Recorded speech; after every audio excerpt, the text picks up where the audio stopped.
A sôn am anghyffredin, cymrwch y gath na. Nawr mae henw hi ddigon cyffredin, tabi. Dwi ddim yn hapus yn yngholi. Cerdida, tabi bach. Reit. Tan yr wythnos diwethaf, bywyd bach digon di-nod oedd hi di fyw yn ei chartre'n yn ei sawdre ger Pen y Bont yr Ogwr. Wel, tan ddydd llun diwethaf o bod yn fanwl gywir, achos dyna'r pryd y daeth hi'n enwog. Nawr, chwarae teg i tabi, yn y gyd oedd hi di weld, oedd pentwr o ddillad brwnt a oedd, wel, iddi hi yn edrych yn le digon cyfforddus am nap prynhawn.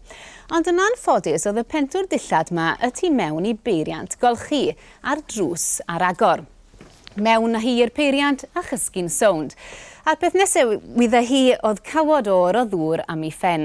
Ie, be oedd i digwydd oedd bod Mr Jones y perchynog di cyrraedd gytre, troi'r peiriant mlaen a heb feddwl mwy.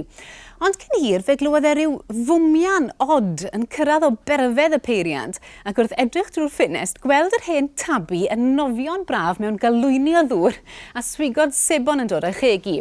Wel ie, be, newch chi tynnu'r gath mas? Wel na, achos unwaith mae'r peiriant i dechrau, mae'r drws di cloi nes i gylch y golchiad ddod i ben. Ond un peth amdani ffonio 999 ac ymhen 5 munud roedd llond lori goch y ddynion ac offer diffodd tân wedi cyrraedd y tŷ i ollwng tabi'n saff o'r peiriant.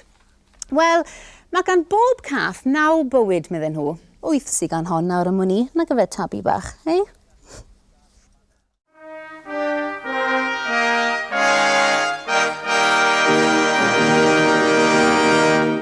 Mae newydd droi 5. Ar yr ail o Hydref. Felly, croeso ato ni am gyfres newydd o Billy Dokar.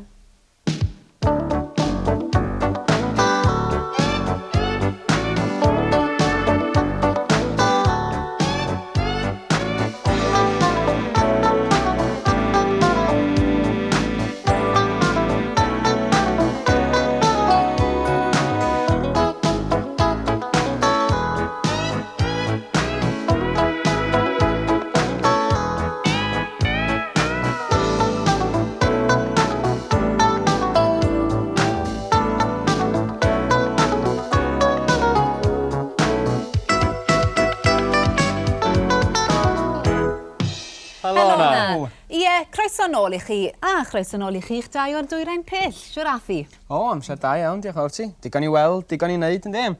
A dros yr wythnosau nesaf fydd yna gyfle i chi gael blas ar Hong Kong a Thailand. Ond dyma chi nawr, ychydig o damed i aros pryd.